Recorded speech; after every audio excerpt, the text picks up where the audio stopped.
Welcome, friends. Habari Gani. What's the news? Umoja. The first principle of Kwanzaa is Umoja. For this principle, we light the black candle in the middle of the Kanara. Umoja means unity. This principle reminds us that when we come together to live, work, share, and learn, we are stronger. Now, let's look at some museum objects together. These objects tell a story of unity. Can you tell what they are? How do you think they represent Umoja? This chef's jacket and pot belong to Chef Leah Chase, who owned Dookie Chase Restaurant in Louisiana.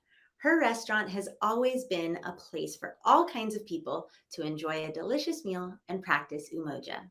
Her restaurant was often used as a gathering place for civil rights activists discussing and planning how to unite the people in their communities. Chef Leah Chase once said, "We can talk to each other and relate to each other when we eat together. All kinds of things can bring people together." And Chef Leah Chase believed food unites people. Does food bring the people in your life together? What do you enjoy doing with others in your family, your school, or your community?